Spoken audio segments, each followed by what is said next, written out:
Hello everybody, welcome into my latest live broadcast. Today is the 30th? Yeah, it's the 30th of January, 2020. My name is Kerry Holzman, and today I am so excited because this is sort of the penultimate achievement of my channel thus far. Many people contributed several years ago so that I could purchase parts that would be at a level equal to the case I was building in. And I had a vision for a highly polished and edited video. And I did not have good enough camera filming experience, nor did I have good enough cameras, nor did I have good enough lighting, that when I was starting to put the project together from the raw footage, I was upset, I was let down, it was not matching the vision I had in my head. And through multiple attempts of filming this, I ended up walking away from it for a while. And that meant all those parts that were purchased for the build became obsolete over time and were no longer good enough, and I'd have to start again with another couple grand to buy all new parts again. Not that the parts were wasted, they're used now. The original parts are in the editing machine my sister uses to create those amazing intros and to edit these long live videos and bring them down in size so that they get more to the point. And the time has finally come for me to revisit the Xynos G3 computer build.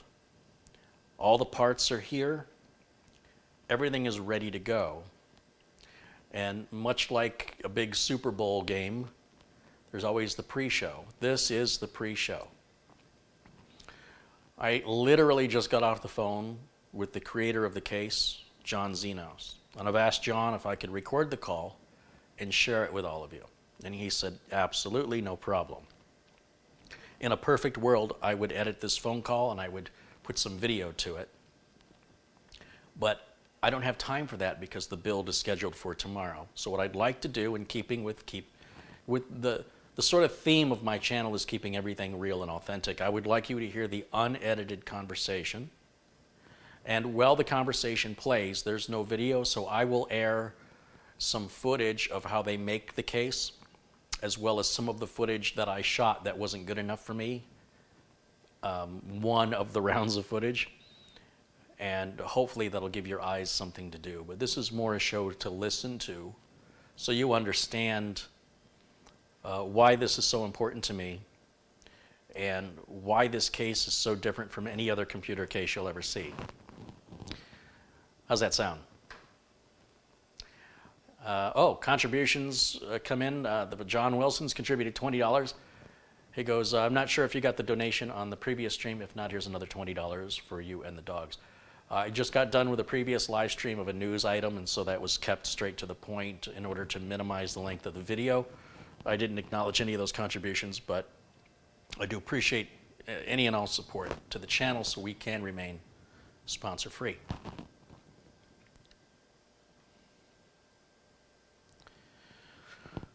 Okay, without further ado, I want to start the audio. I will warn you right now. In fact, I can start the audio. Where is it? I placed the microphone too close to the speakerphone. So my voice is at a good level. John's voice is oversaturated. He's much louder than I am. So I've lowered the volume on this so his voice is normal and my voice will be quiet. If I didn't lower the volume, my voice would remain as it is and his will distort. So I, again, could fix or adjust this in editing. Every time he'd speak, I'd have to lower the volume. Every time I speak, I have to raise the volume. Because I was not able to monitor the recording. It was just very, it was captured in the moment. So please bear with that audio difference. John will be much louder than I am. Please focus on the conversation of the words that are being spoken and not so much on the volume. I would appreciate it. I just don't have enough time to put video to this and fix the audio and then still have time to build tomorrow, right? This is the kind of thing that'll postpone a build. So we're just going to air it just the way it is And let's see if I can. I'm probably going to have to lower my volume. I'm probably going to get an echo here for a moment. So bear with me. Okay, we'll give this a shot and see how this will work. Okay. Yeah, it's getting exciting tomorrow afternoon. So you're going to do a live build, so there's no mock-up or nothing like that ahead of time? Nope, it's got to be authentic, genuine, no rehearsal. And if we hit a stopping point with the liquid cooler, I'll just hang it off the side or something and keep going until, and I'll make a part 2 or something once I get it figured out. But Okay, I thought maybe, I wasn't sure if you would pause the video and then continue it further on. no, so my initial plan with this was to do sort of a more traditional polished edit, and between lighting and backgrounds and things, I just wasn't happy with the shots I was getting. And at this point, you've already made it clear to me that you were happy just me building it live like I do anything else. And now that I've got parts that I think are of equal worthiness to go into this case, I don't want to procrastinate for any other reason.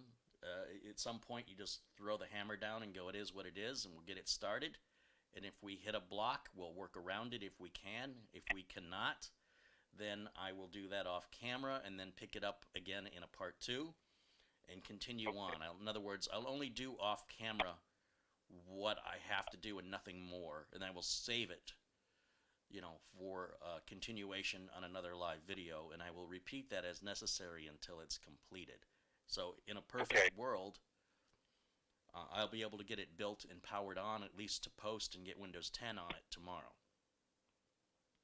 Yeah, let's hope. I hope everything goes smoothly. We did a mock-up with the cooler here, and it fit together, and I had no problems. The only thing that I would suggest, and this is real easy, just take your cooler and just try and slide it in the top while it's sitting on the bench. That's it. If it slides in, then you're not going to have a problem. The only reason I say that is when I tried this cooler here, I noticed that one of the rivets was sticking up proud a little bit on the sides of the rad. So as I put it in, it was touching. So I just tapped it a little bit with, I had a hammer here. I just tapped the high spot and it slid right in. Oh, nice. Yeah, I can handle that. Anything involving a hammer, I'm good with. Okay. Around here, we call that the multi-angle swing press. Really, I was calling it the ultimate repair tool, because if a hammer won't fix it, it's probably time for a new one anyway. That's a good way to put it. If not, it will be. You know what I mean? So. Yeah, that's right. On this computer build, let's talk about this design. I was thinking to myself the other day, this is a lot. You're a car guy, yeah? Yes. Yes. This design is a lot like a unibody car in the sense that most computers that I've ever worked on, most computer cases, in fact, every computer case is a frame with panels on it, which is similar to how they used to make cars. This is the only case I've ever seen where I can take all the screws out and lay every panel flat without a frame. The panels are the unibody. They are the frame and the panels together. I wanted the case real simple, so if someone wanted to disassemble something, you could easily take a front off, you could take it down to nothing and put it back together real easily. And the top of the case, the reason it looks like two big stacks is, being a car guy, when we used to race in the earlier years, we used to run two carburetors with two big stacks of draw in air. So I just thought it would be cool to put the two stacks on the case like two carburetors on an intake manifold. So that's where the stacks came into play. Yeah, they call those velocity stacks, right? Correct. Yeah. So yeah, I still have some of my car guy knowledge. I want to talk a few things about the materials the case is made of, how many hours goes into making it, what kind of tools are required, because one of the common things I hear from feedback from viewers, I hear a couple of things. One, is why is it so expensive? And two, they will say it's either the most beautiful case they've ever seen or the ugliest case they've ever seen. And I want to address that second part because I've given that a lot of thought too, and I've come to this conclusion, and that is, if you see a piece of artwork or a sculpture and it evokes any type of an emotion of offending you or making you feel connected, it did its job, right? So to me, if somebody feels strongly that this is an amazingly beautiful case, or if they say it's the ugliest thing they've ever seen, that's at least getting something back from them that you may not just get from a standard rectangular black box. So I guess what I'm saying is it may not be a bad thing that it evokes that type of response, because I think most cases don't evoke either. Everyone has different tastes. I see some people on the street with a bulldog. To me, that's the ugliest dog on the planet. But these guys love the dog, so I can't really say. It's different to everybody. Yeah, and I have to say, me personally, I think it's beautiful. I see the genius of the design. I love the SOS, not SOS, I'm sorry, the Morse code written on the top. Little touch. I like the touch capacitive button. I like the see-through Blu-ray drive and the fact that it's reversible. The fact that it's got a 7-inch color LCD screen in it is very unusual. Not to mention the LCD screen as well. And I'll be very curious how all that's going to hook up. Now, I think because I've had this case for a while, it's still probably USB 2, and I understand they're USB 3 now. I think yours might be 3. Have a look at the color of the ports, if they're blue, because I remember us having a discussion, and you said it had to be 3, so I think yours is a 3. Oh, I can't remember now. That's part of the problem when these projects take so long, and I'll have to take another look at it. But yeah, have a look. I'm pretty sure it's a 3 on yours. Okay, well, we'll figure it out. It's not. Anyway, you're still selling the cases, right? Well, you know what? I've got some here. We're not pushing it or nothing. If somebody calls me up, we'll sell one. And there was a change in the price, as you noticed on the website. It went from, I think we had it listed at $12.50 at one time, and then it went to $19.50. And the reason for that was there really is a real lot of time into making this case. And one of the huge problems I have with the case, believe it or not, is the people that do the anodizing on the case, to me locally, they do a great job, but the problem is they can't match colors. So if we're assembling a panel and something gets scratched, and I didn't happen to do another blue panel in that series, and I get them to do another batch, when I put it on, it won't match. Right. And we had a case where we got some panels back, and we were almost throwing stuff out. It was useless. It was like matte black or matte red. I want to talk about some of the challenges you face when you build this. You're starting out with how many blocks of solid aluminum?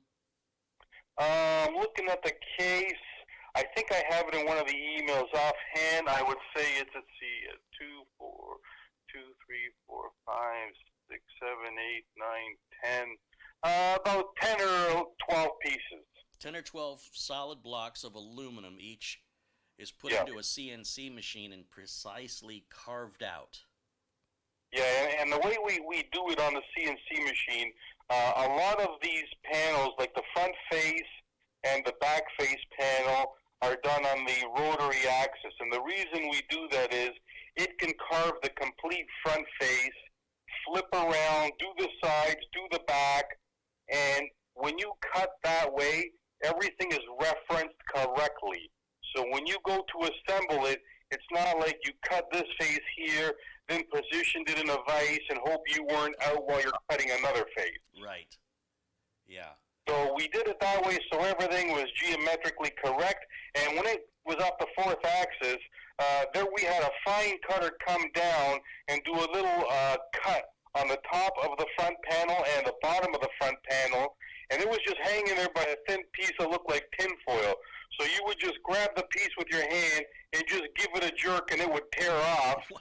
And then that part would be done, and then you would just do the little cuts on the top and the bottom for the top stacks and the bottom plate to bolt up to, which would get cut out anyways. You couldn't do that while you're on the fourth axis, so that got that little torn piece machined out.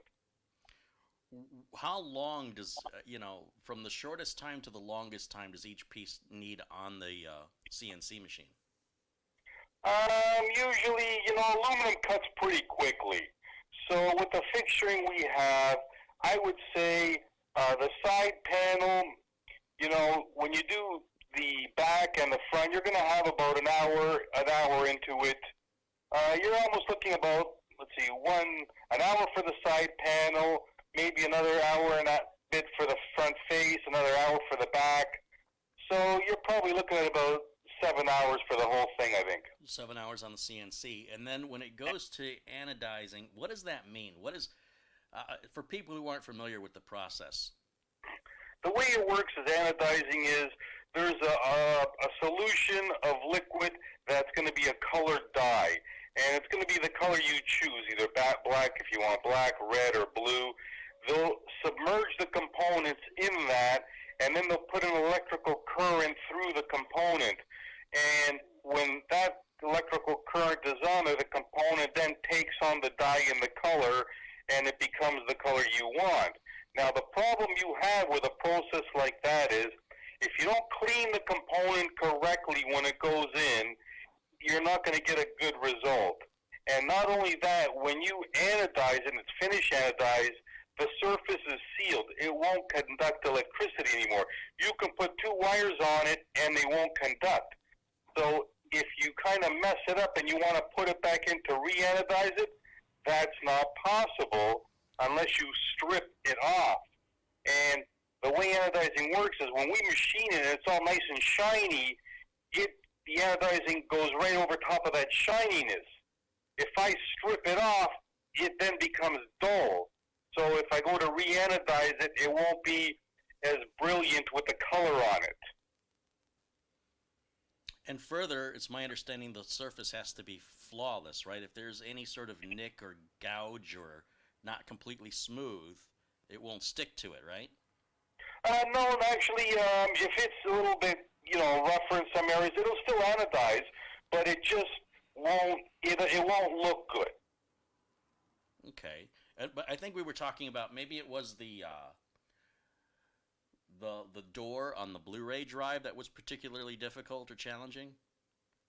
Yeah, because that was a hard part.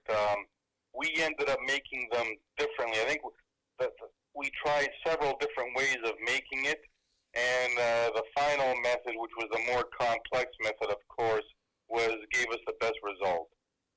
And that was making it on the fourth axis because they had a hard time putting their wires on it to anodize it, and we were getting some marks on the smooth surface. So we did it the same way you would when you're making a model. We would carve them out of the bar, and then they would still be attached to the bar with a very little thin strip. So then we send it for anodizing, and when it came back, you would just break the piece off the bar like you would a model part, and then put it onto your component. Very clever. I see. Now, we look at the components that are in this. If we look at just the cost of raw material, you've got a Blu-ray drive in there, which isn't cheap. You've got a 7-inch LED screen that isn't cheap. You've got Correct. 2 fans, and you didn't just throw on any fans. You put on... I love those fans. We run them at full blast, and you don't even hear them. These are the Noctua fans, right? Correct. So you went with full-end Noctua fans. And then you've got to buy these blocks of aluminum. And you've got how many 100 pounds of aluminum you start with? It starts at about 120 pounds of aluminum, and right now we're paying about $3 a pound for the aluminum up here. And then any part that's not anodized correctly, any part that is any minor mistake, you start over again? Yes. That's crazy. All right, and then it's like aircraft-grade aluminum. It's 6061. It's a pretty relative available grade to everybody. it used to be really high end, but now a 7075 is the more high end grade aluminum for aircraft. 6061 used to be it, but I'm sure they still use it on some pieces, but not a lot. Well, I have no doubt I can stand on this case and jump up and down on it, and I won't make a dent. It's solid. It is absolutely solid. Now, I was a bit surprised because when I saw it online for the first time, I thought it was a mid-tower case. So when it arrived, I was like, oh, it's a bit smaller, and there's not any design for cable management. And I was curious, was that an oversight or was that done on purpose? That was a complete oversight. Okay. What happened was originally I wanted to, I had one of those big towers on my desk, and I always hated the fact of how big these things were. So my idea for making the case was I wanted to make it as absolutely as small as possible. The only criteria I had was it had to be able to run 2 video cards in it. And other than that, that's it. I wanted it as small as possible. Hence the design that you have now. The only problem with this is, and as I've told other people in the past, is if you want a case where you want to be going in there continuously and tinkering with stuff and trying new things, this is not the case for you. Because to almost do anything in that case regarding cable management, you almost have to take out the video cards every time. Yeah.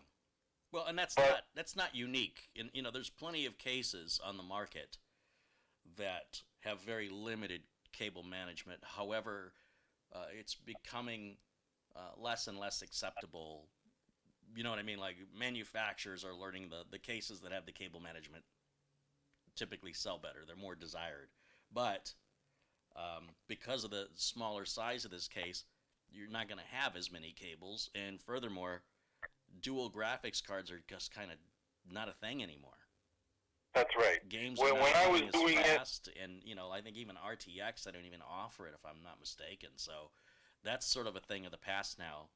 So that sort of requirement is, I guess I'm glad you had that requirement, or the case might be smaller. And as a builder, as a builder, it's harder to work in a smaller case, regardless. Believe it or not, even though I disregarded cable management, there's a very easy way to wire these cases. Like everyone we have done, when you look in the side panel, it still looks clean. It doesn't look cluttered. And there's still areas where you run your cables, like along where the power switch is on the case, that inside panel, usually we'll put some sticky pads there and twist tie everything to the side, and there is a little 1-inch space to run the cables up and down along that surface. I gotcha. You're talking about the. I know what you're talking. I've never used those. They're little square, sticky things with a loop on them, and you can stick them to the whatever you want, and then run a nylon zip tie through it, and then. That's right. I think I sent you a little bunch of them when I sent you back the water cooler. I can't remember if I put any in there or not. You know what? I'd have to look. I've been sort of saving this. I'm trying not to sneak peek. You know what I'm saying? I want this to be a genuine, authentic build experience. And, I have been looking forward to this for a very long time. And just to remind you, what I'm building with is a Maximus 11 Gene motherboard with an i9 9900KS. I'm going to use the Trident Z Royal memory. We're going to fill every memory slot. I think on this board it only has 2. There'll be 16 gigs a piece, so that'll be 32 gigs. I've got a 2080 Ti blower style PNY graphics card. And with your help in customization, we're going to cool it with a Kraken X62 liquid cooler. I haven't decided what I'm using for a power supply yet. I'm going to surprise myself. And then a Samsung 970 Evo Plus, which is the fastest solid state drive in that form factor, will be for the storage. It'll do 3,600 megabytes a second on the reads. Wow. And I think that's worthy of this case. I didn't want to put $600 worth of computer parts in a $2,000 case. You know what I'm saying? Oh, absolutely. I cannot wait to see the performance numbers on this thing when you get it flying. And because I'm so busy and I don't have a lot of time, I'm going to loan this to a close friend and let them game on it and let them use it. And hopefully they don't get too attached to it, because I am going to take it back and then I'm going to revisit it in 3 months. And I'm going to, ask the person, how did it work over 3 months? Were there any, there's a lot of concerns I'm hearing online from people that think it's going to have cooling issues. There's, people that have never seen this in person have already decided whether or not it's any good. So I'm hoping to dispel the imagination and replace it with reality and get down to the truth of it. And, you've told me you've got dual video cards running in it. You don't have any problems with heat. You let it run all day and Call of Duty and stuff like that. Like last year we talked about that. And, but we're going to put it in the fireplace and, not literally, but in real life, we're going to give it the trial by fire, I suppose is what I'm trying to say, and see how it performs and see how that. I'm kind of curious how somebody might use that 7-inch color screen and that LCD screen. What do you use the 7-inch color screen for? Why did you add it? Well, I'll tell you, the reason I added that screen was because of, believe it or not, the EVGA video card utility they have. Before I built the case, I opened up the utility and they have this little box that comes up and it shows you, your frame rate, your frequency on the video card and everything. It was its own little utility with a small screen, and I thought, it'd be great to have this thing running in real time while I'm gaming instead of just having it overlaid so I can glance over and look at it. So on the earlier cases, what I would do is I would run the utility in that 7-inch screen while I'm in a game so I can glance over and see what the video card is doing. Is it throttling the fans up and down? Are they staying at max heat? Where's my frame rate? And, you can glance over and see all your settings there while you're in a game and not interrupt anything on the game screen. But on top of that, you also kept the LCD, the 3-line LCD, which could also convey. So if you've already got all that information, what do you use the lower, smaller black and white LCD for? Well, the character display on the bottom that's 4 lines, that one there, it wasn't until just recently that I found out exactly how well you can get it to work. And that little character display, what I normally put on there is I load on a utility called, I think it's called a Core Temp Monitor. And when I load Core Temp Monitor and I run it in the background, that character display, when I go into its software, it'll allow me to pick a temperature for the CPU, it'll allow me to pick the multiplier, it'll allow me to pick the voltage, even the frequency it's running at, and display it on that character display. And the character display also has the ability to flip screens. So you could have the first character display screen where it shows complete CPU information, and we've got a Quattro video card in the CAD system here, and then the second character display I have all the Quattro video card information. So it's giving me the core speed of the Quattro video card, it's giving me how much we're using it, how much of the RAM is free, how much of the RAM is being used, and temperature. So you can display quite a bit on that, believe it or not, if you have the right software. And I wouldn't be surprised once you load on your Kraken software for that cooler that you may be able to select some of the Kraken software with that LCD display and actually get you the temperature of the cooler that it's running at. You're referring to the CAM software from NZXT? The CAM software, yes. Yeah, okay. So, and when you say you can display you're saying like it'll display certain information for a few seconds or something, and then flip and change it to other information for a few seconds, and then just cycle that around and around? Correct. You could load as many screens as you want on there, and you have them alternate, so it'll flip from one display screen to the next, and you could even control how fast you want them to alternate. I can tell you right now, there's a lot of viewers who are information addicts, and they would absolutely love that constant information not being overlaid on the screen and having so much variety to add. That's a dangerous thing to add. It's funny, on the CAD system, where we let the gene board throttle the processor. I've seen the processor go from 800 megahertz all of a sudden to 4,500 megahertz, Yeah. and it'll peak there for get around 88, 95 temperature, then throttle back down and hit back up to 45. So it does a pretty good job, and you can see all that in real time while you're into something, which is pretty cool. Yeah, that is dangerous. In the sense that you'll spend more time looking at that than getting anything done. When you say you game, what games were you playing on this thing?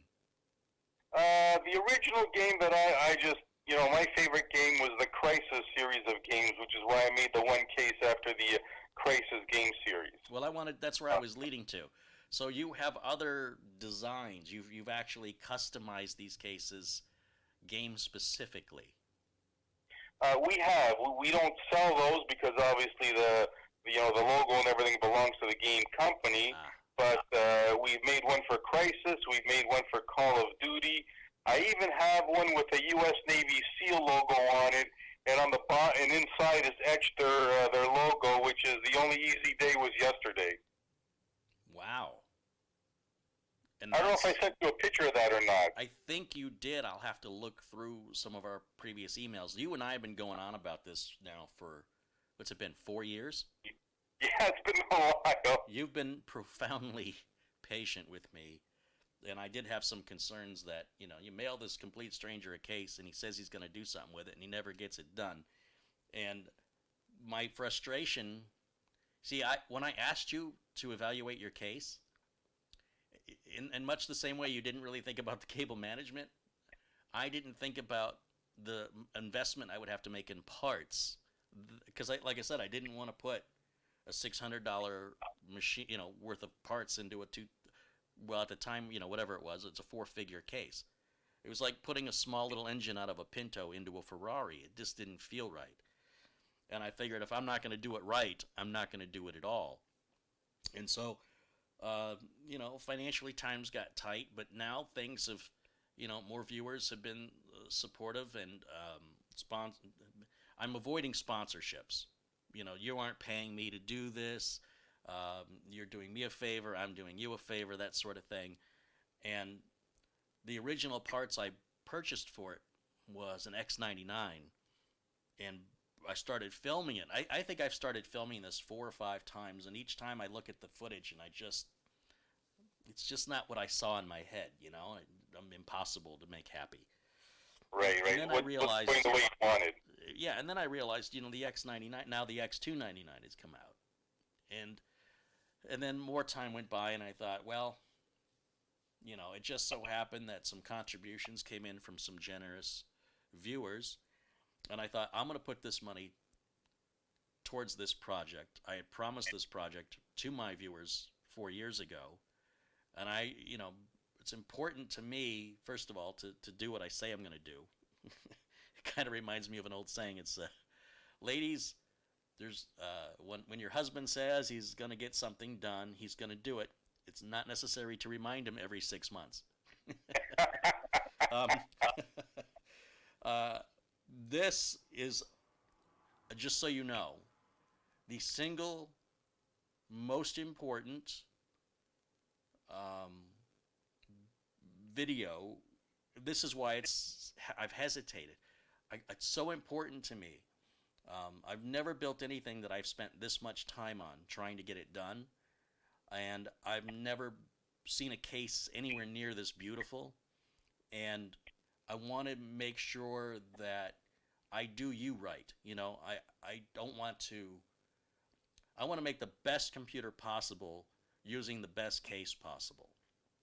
And at the end of it, in my own selfishness, I want to say, look what I have. But I also want the viewers to go, wow, I can't. There's no other place on the internet where I will be able to see a build like this. It's unique. And I want you to be proud of it. And I want my viewers to go, you know what, it was worth the wait. I want everybody, when it's all said and done, to say it was worth the wait, rather than rush it and get it done under a time schedule. And so I'm hoping I don't let you down. I'm hoping I don't let my viewers down, and the pressure is on. So tomorrow afternoon, it's happening. One way or the other, it's happening. You know what? I don't think you could let me down. And you know, we're here. If you find something, you know, we got to change or we got to make another part, it's not a big deal. I don't mind doing it. You know, I just love cutting metal and designing some of these pieces. And to me, it was a joy making the case. And my only goal was, if you know the guy that puts one of these together, if he's having a hard day at work and he says, I can't wait to get home to get on that new case and start gaming on this game, then you know what? I'm happy for him. That was my goal. Well, I have to tell you that I said to myself, look, once I build this amazing, you know, $6,000 computer is what it's going to end up being when it's all said and done, right? What am I going to do with it? Because honestly, I don't. The last thing a guy like me needs is another computer. And I thought, you know, I don't have time to game anymore. So I have a friend who games, and I know this friend isn't going to just take it and run away with it and never talk to me again. So I trust them, because then there's going to be a problem. And I said, I need to put this in the hands of somebody that'll just abuse the crap out of it. And when I say abuse it, I just mean I want them to game with ultra-high settings, crank everything up, use the LCD screen, use the LED screen. And they looked at me like, you're going to let me do that? I'm like, well, you're going to report back to me. You know, you're going to let me know if there's any problems. And you're going to give it back, at least momentarily, so that I can do a video update review and talk about how it's worked the last 3 months. And we're going to do that year after year. We're going to keep revisiting this computer. And we're going to talk about what the ownership has been like, not only with the selection of parts, but overall with regards to any sort of repairs or upgrades or living with it day to day. If there's anything that is annoying, or if you're still just as happy or happier. Because I think where a lot of reviews fall short is people will have a product for like 2 weeks and they'll evaluate it and then make a recommendation based on very limited time with the product, which is very different from living with the product. You know, as a car guy, you know what I'm talking about. They'll do a car review, and they'll have the car for like a day. And based on a day, they're going to tell you whether or not you should invest $30,000, $40,000, $50,000, whatever, and live with this car, and you'll be upside down in it like most people. If you're financing it, you're stuck with it. And what I try and do in my channel is to revisit products and actually use them and rely on them, because it's one thing if somebody else is inconvenienced. It's another thing if I'm the one inconvenienced, and that can very much change the tone of the review. But I can't underscore enough how much I love this case. There's nothing I've ever seen like it. It's very unique, and I'm so sick and tired of seeing one company mimic another company and just not come up with any original ideas. And there's so much originality in the design, and I just think it's the most beautiful case I've ever seen. And I can't tell you how much I appreciate that you have humored me and been patient and sent me the case so that I can build this. This will be the longest pre-production preparation of any build. It will be the most expensive.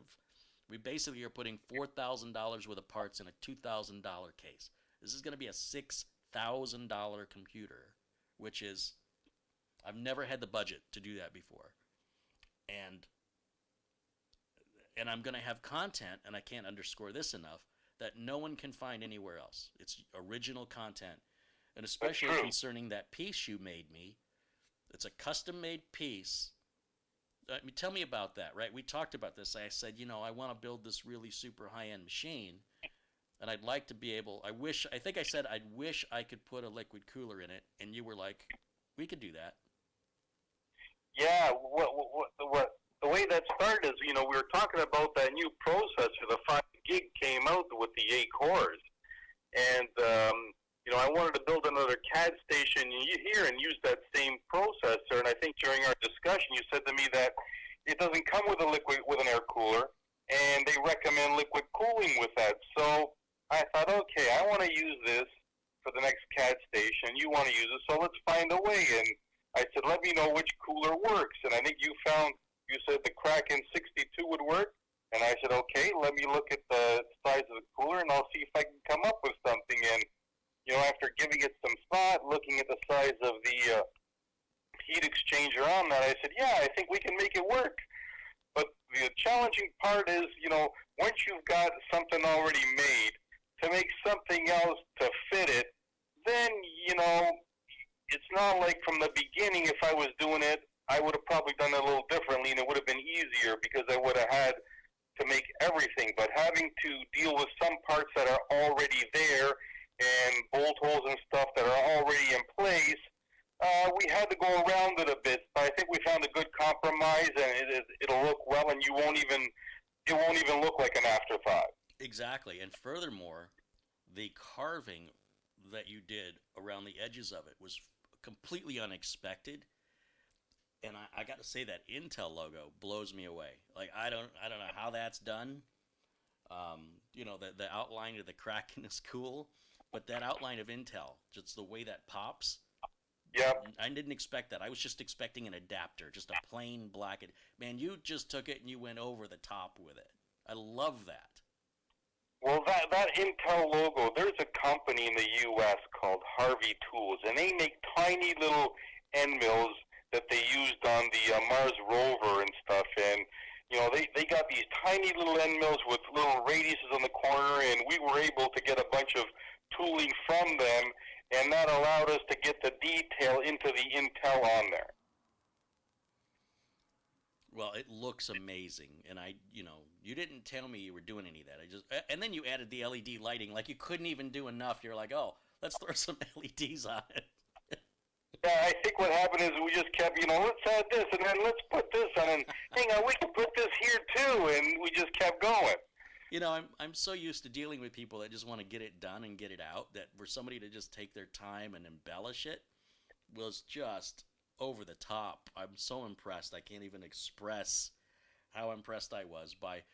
It turns out that add-on piece looks like you spent more time and care on it than everything else. Well, the other thing is, the way the case is, I really couldn't just slap anything together. It had to look like it belonged. Yeah. So I guess if we didn't put the effort into it, it wouldn't look like it belonged. It almost, I haven't pieced it together yet, but I have the image in my head, and I almost feel like the case doesn't look right without it. Right. That's how good it looks. So yeah, I'm really looking forward to it. I don't know, was there anything you wanted to mention to the viewers that they should know about, I don't know, the process or the idea or anything we haven't talked about that you want them to know? Offhand, I can't really think anything that I've left out. How long has the case been available? What's that? When was this first made available for sale, the case? The case, wow, I think we had that almost 4 years ago when me and you first talked. And now you're saying, well, you've got some and you'll sell them, but you don't necessarily want to continue making computer cases, or just not making this one, or what's the story? You know what it is? It's the amount of effort that goes into it and the amount we have to charge to get that effort. I think the market's not there, basically. That's what it is. Okay.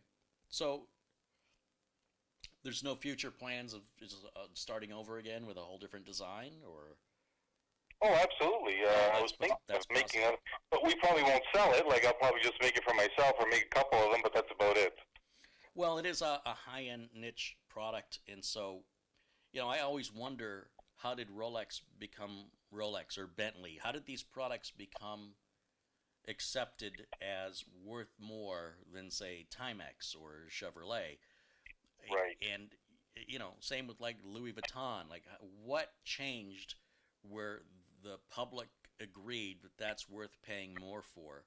And I feel like perhaps the area where you're stuck is in the marketing of the product, because there are buyers out there that have the money to buy the product. They just probably don't know the product exists. That could very well be possible. And that's what I'm hoping to at least change for, at least 100,000 people will be introduced to this case and know that it's possible, and to stop seeing all the corporate stuff, right? There's all these big corporations pushing their products, and we all are well aware of them. They have big marketing budgets. They get all the attention they already need. What about the little guy? You know, where's that? Where's the love for the underdog? I kind of see you as the underdog in this, and I think you make a far superior product. I'm glad you enjoy the product. I'm looking forward to having your afterthoughts after you have it together for a month or so and try doing your video editing on it. You know, see how maybe the second screen comes in handy for you. You know what? As a second screen, I'll be the first to admit it's kind of small, but it was always intended just to show the utility of the graphics card on it, which is perfect size for that. I wonder, because in my in CyberLink Power Director, when I'm rendering a video out, there's an option to preview the render as it's happening. It'll show you what scene it's on. I usually turn that off to improve rendering time. So it's just, you know, a blank screen saying it's rendering versus showing you what it's rendering. But that would be kind of cool if I could move that to the front screen. And then instead of just having a 0 to 100% bar, I can actually see in the video where it's at. You'll have a good laugh at this. My latest find on that little screen is, you know, I'll go home and I'll play. I have this game. It's an older version, Civilization 3, which I love playing. Sid Meier, yeah. And while I'm playing that game, I'll probably have an episode of Hogan's Heroes running on the 7-inch screen. So while I'm waiting for the computer to make its move, I'll watch some reruns of the old show. Well, there we go. You can put the Kerry Holzman YouTube channel playlist running. You can. Self-promotion. Well, you're busy at work. I have a lot of people who say that they listen. They don't necessarily watch. They listen. Well, if you're working on your computer and you want to listen, just move the video off to the 7-inch screen, and then you can glance over to, because sometimes I'm referring to things on screen that they might want to look at. That's, So the worst thing that can happen is somebody's going to reach out to me and go, Kerry, would you build me one of those? You never know. I anticipate it. They're going to say, you know what? I got the money. I want something different. Nobody I know will have ever seen one of these before. People like exclusivity, right? They like that. Not everybody can afford it, but generally they like that individualism. They like to have something nobody else has. And what I like is that not only is this case, you know, sort of something that everybody's even knows exists, but the processor I'm using is a limited edition Intel processor. And after next month, it probably won't even be available anymore. So I love how exclusive the entire build's going to be. In fact, finding a 2080 Ti blower style graphics card proved to be a huge challenge. I can't believe they're selling out. I just don't know if they don't make them anymore. But you had mentioned to me that you recommended the blower style graphics card because this case, sort of mirroring back some concerns people had from looking at it, that it would have cooling issues. I like the blower style case because it ejects all the hot air out the back of the case. And when you've got both filters on the top drawing in cold air, so it gets rid of all the hot air rather than just blowing it around the case. The case was always made for the air to come in from the top and go out the back. You know, being the stacks, you would figure the normal way heat rising would be easier just to push the heat out the stack. But the problem is, with the case being this size, I wanted to filter the air going through the case. And the back panel doesn't allow you sufficient space for putting a filter and a big enough fan, but the top is all wide open, so hence we're blowing in and pushing all the hot air out the back of the power supply at the bottom. Well, okay, yeah. If the power supply, I guess we'd flip it upside down, right? So the fans are now at the bottom of the power supplies instead of at the back. Yeah, the fan faces up towards those top stacks. Gotcha. So then the power supply just blows out the back with all the hot air, and you can actually turn the power supply fan on and have it exhaust the case as well. Yeah, exactly. So I would flip it the other way on this case. Yes. Yeah, the power supply. I gotcha.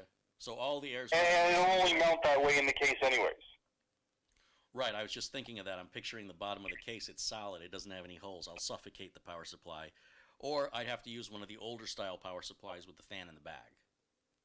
And those are Yeah, you're not going to find a decent one having to look for that. exactly. It'd be hard to find it, or if I did find it, it'd probably be too. It wouldn't be enough power for the 2080 Ti and the 9900 KS. So No, I think I like using the 1,000-watt power supplies by Corsair, the modular ones. And what we do with some of those is I'll custom tailor some of the cables. For example, the ones that only plug in the, I was using those solid-state drives on the side. I would make a cable that's only maybe 6 inches long, so it'll go from the modular power supply right back into the drive right next to it, and have a very small amount of cable in the back of that space. ooh, that's a good idea because I know a place like Cable Mods, I think will make cables for me, custom colors and custom lengths, I believe. So that may be something I revisit later on. I won't worry about that during the initial build, but certainly when it's time when it's all running and it's passing all my tests and it's time to put the panels back on, that may be sort of the final step, is to replace cables with custom measured and cut and color to fit perfectly. You may not even have to do that. Well, what I do is when I open up the box and I unravel the power supply, usually you'll have the part that goes into the power supply, then it'll unfold into like maybe 4 ends on the cable. Yeah. Well, I usually just cut 3 of those off, really tight to the last piece, put some black tape around it, and then just put it where I want to put it. And usually that'll do the job. Oh, I see what you're saying. So you're not actually recrimping ends or soldering or anything like that. Yeah, I'm not doing that, no. Cutting off the excess. Well, I don't think we're going to have anything like that except for the Blu-ray, because we're going to use M.2, so we won't have any SATA or power cable there. I'm trying to keep the cabling down to an absolute minimum because of the limitations. And my thought was, like going from the power supply to the motherboard, that may be a very long cable. So if I can get that cable custom made to the length I need and have it in a specific color that matches the design of the case, I think that would be, the frosting on the cake, if you will, for this build. You could do that, but I'll tell you, I've got 6 of these cases built here that we use internally.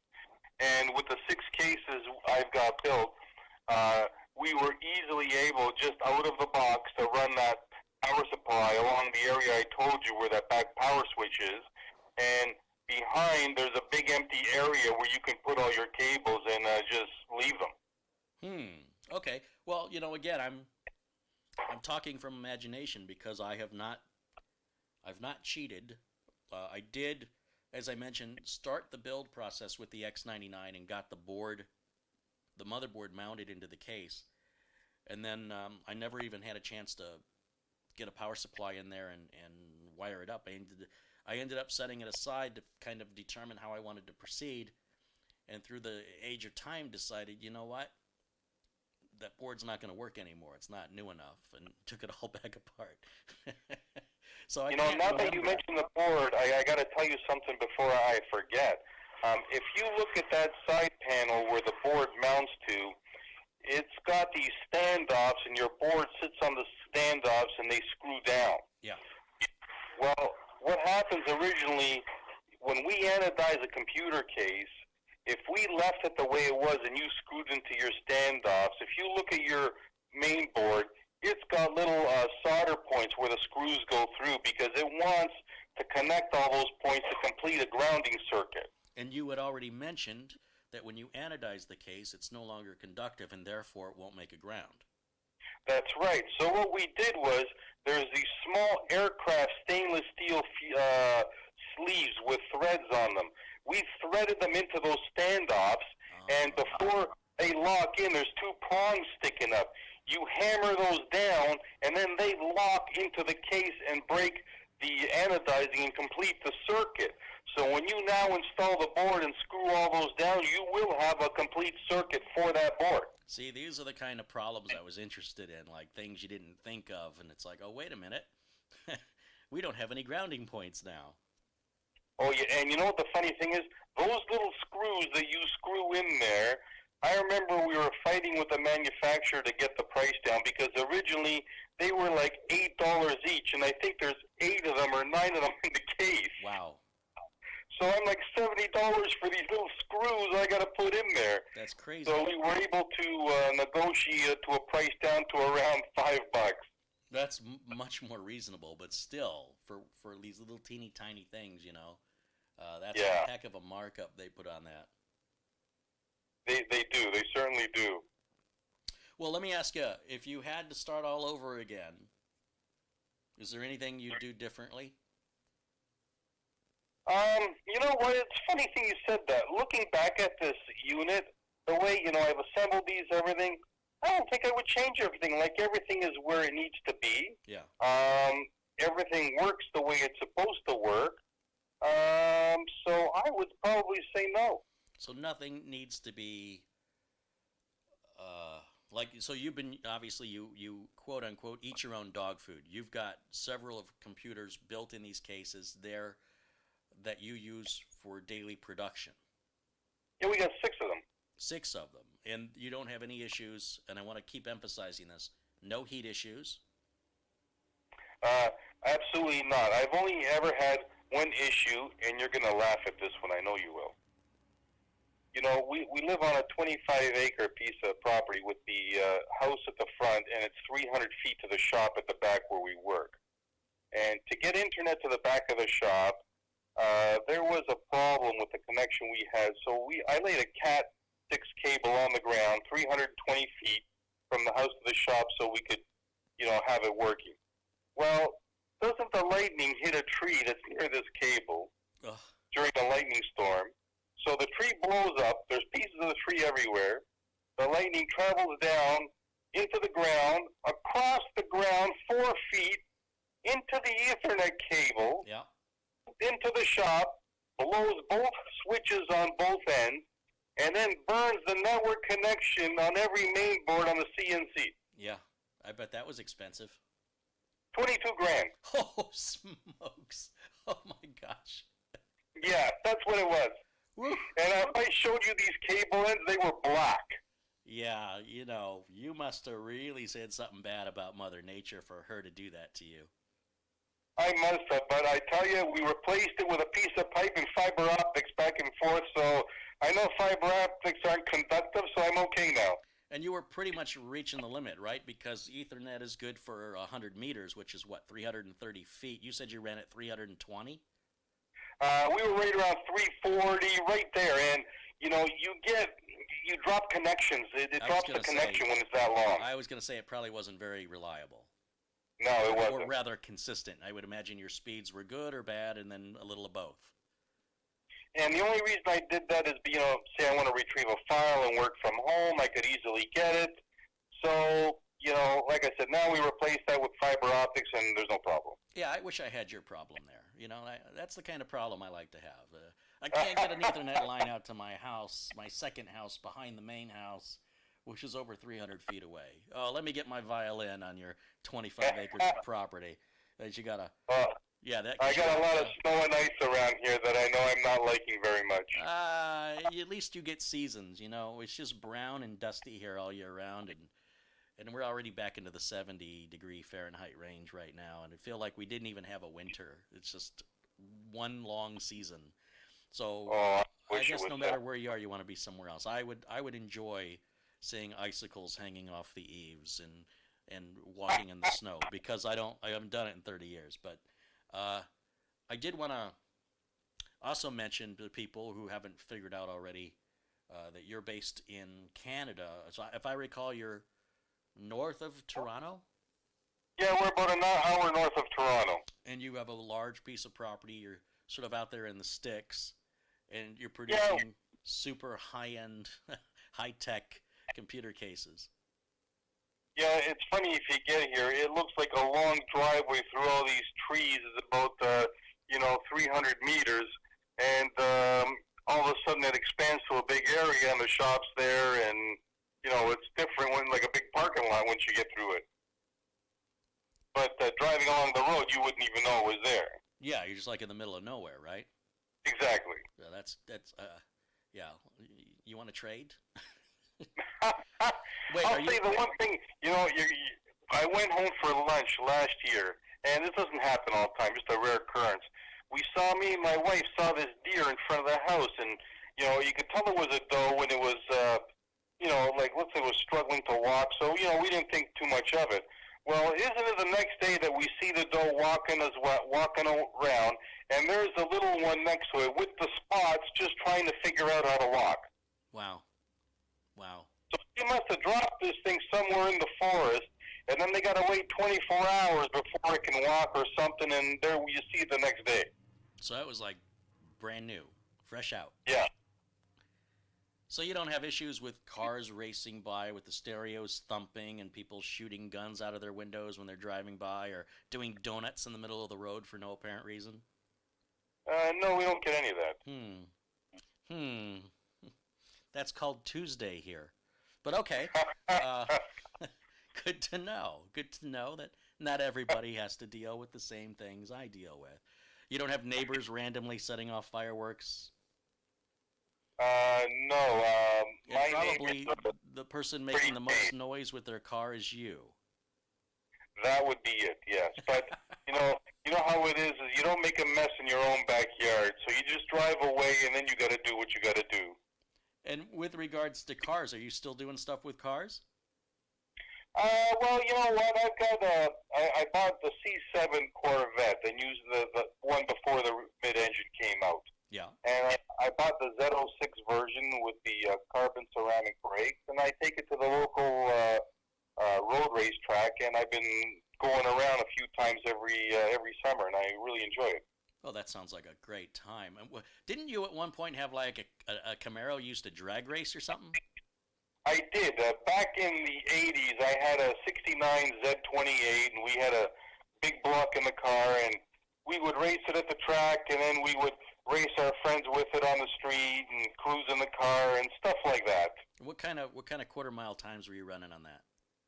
That car back then, on a regular tire, not cutting the car, nothing, we could run about 1030s. See, so anything under 11 is respectable. Yeah, and that was naturally aspirated. Yeah, no supercharger, no turbocharger, just... And no nitrous. And no nitrous. No. What about racing fuel? You have to have that, yeah. Oh, okay, all right. So you had a little something, a little special juice. And then we would have some nitrous on there just in case. We called it insurance. Just in case. Never press the red button. That's right. All right, John. Listen, it was great talking to you. Thank you so much for sharing your insight and being so open and transparent about the frustrations, and that's what I'm trying to do on my channel, is remove some of the hype and the marketing glitz and get down to the nitty gritty and be real, and you're a straight shooter, and like I said, I'm not just giving you lip service here. Like you can ask anybody that knows me well how much I love this case design, how it's so unique, it's so different, and I'm so sick of seeing, it's almost like cars. You can almost look at any car now and they all look alike. Is that a Kia? Is that a Ford? I don't know. Back in the 50s, you can tell a Chevy from a Ford pretty easily. So it's happening that way with computer cases now. It's hard to tell because they all sort of do the same thing. Hey, this is what sells. Well, who cares what sells? Why don't you build something you're proud of, something that you yourself would use, and ideally other people will agree and want to buy it. And I think that's what you've done here. And I think that's the most admirable thing, the most honest thing in business. It's not about focus groups and making the most homogenized, soulless product that you can sell 1 million of, but rather something that is much more emotional, that draws that out. And I think you've done it. Well, I know you've done it, at least as far as I am concerned. Oh, thank you. Thank you. When I saw your YouTube videos on the computer series going back, before I sent you the case, I could tell that you were very passionate about what you do and you really enjoyed it, which is the reason, I don't mind helping someone like that out or giving someone like that the case, because I know once it's done, you'll take it far, and I'm happy with that. Well, that's awesome because it's reciprocated. You need to get that? No, someone else got that. Okay. Yeah. So yeah, like I said, it's the feeling's mutual, and tomorrow's a big day. You're going to be tuning in live. Yeah, what time is it tomorrow? We're going to plan on starting at noon Pacific time. Oh, so noon Pacific time. Okay, I'm going to try and tune in and see how my connection works, because we're on a satellite connection, and sometimes it's great, sometimes it's horrible, so we'll see what it's like. Yeah, well, it'll be available to watch at your convenience afterwards. We've got to wrap up by 6 o'clock Pacific time. We've got to stop regardless, so we'll see what we can get done in those... let me think about that. If it's 4 o'clock Pacific time, noon to 4. So we have 4 hours to get done what we need to get done tomorrow. And then I can guarantee there'll be a part 2 to it. I just don't know, how far along we'll get, if we have any fitment issues or, any unexpected delays. But right. Like I said, it all starts, this whole project starts after 4 years. It starts tomorrow afternoon. And once it starts, it will be seen through to a glorious finale. One way or another. I don't care what I got to do to get there. So I'm really excited about it. This is like the biggest deal of a video I've ever made. So Me too. I'm looking forward to it. Good luck tomorrow, Kerry. hey, I have no doubt it's going to be amazing, and it's going to be a unique experience, and I can't wait to share it with my audience. And I'll be interested in getting your feedback on it too. So we'll talk again soon. Sounds good. Hey, thank you. Oh, thank you. Bye. All right, bye-bye.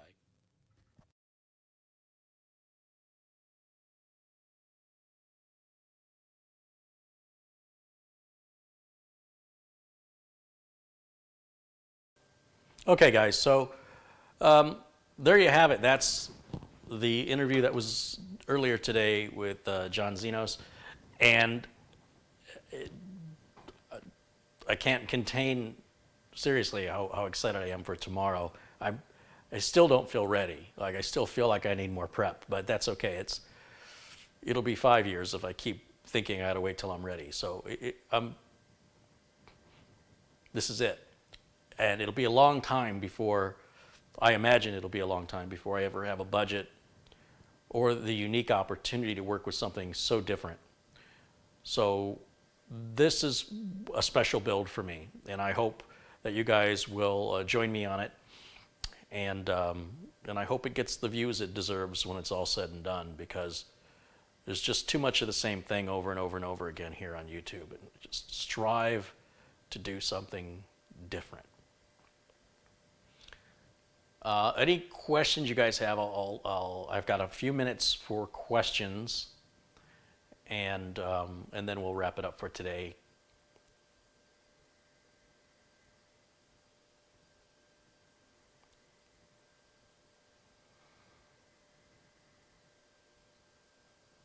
Thank you for the kind words in the chat room.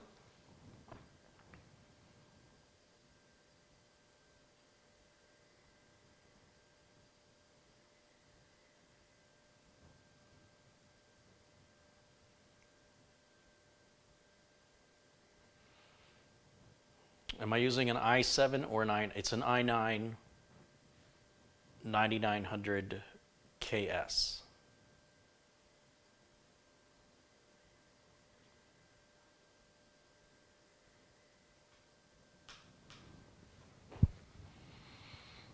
Carrie, we need to encourage more women in here. Please make Yvette Bergmans a moderator. Done, as requested.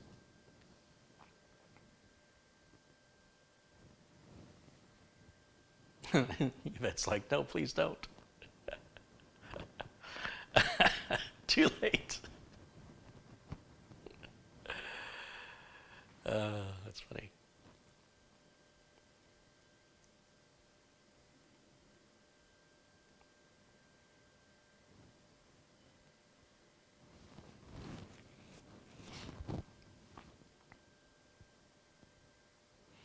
Yeah, the i9 9900 KS with that Trident Royal RGB RAM, that over-the-top ridiculous RAM. Yeah, that'll be part of it as well. The cooler will be a Kraken X62 from NZXT with a custom fabricated piece to allow us to fit that. The custom fabricated piece is insane. Peter says, Carrie, I sent you an email regarding yesterday's suggestion on power line over Ethernet adapter, with a couple of links to give you a better idea. So Peter, you're using the wrong terminology. That is not power line over Ethernet. That is simply called a power line adapter, or a network power line adapter, which doesn't work for me because I have surge protectors and they don't work through surge protectors. It has to be plugged directly into a straight outlet. When I did reply to you, your email rejected my message. People that are not using Gmail, people that are using Yahoo, and people that are using their ISP's email, many of them are not able to receive messages from me. I don't understand why that's happening, but I strongly advise you, if you're not getting responses from me, it's probably because your email service is blocking it, or you don't have the right reply to address, and I have no way to talk to you. So please create yourself a free Gmail account. It's in your own best interest, because the minute you change ISPs, if you have an ISP-based email, you will lose your email forever. So at least with Gmail, you can keep it for life regardless of who your ISP is. Winston's contributed $2. Thank you, Winston.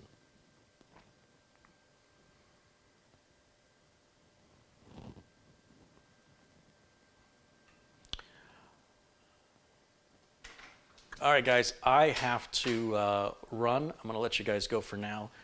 And we're excited for tomorrow. I know I am. I hope you will be too. I hope you will join us tomorrow. Join us, being Mitch Morrison will join and help with camera work and keeping everything moving fluidly. Keep me on track. Keep me from getting distracted by the chat room, and make sure I get work done. Brendan Looney's contributed £2, and Pogan TX contributed $10. It says, here's support for your channel and your business. Thank you both so much for supporting the channel.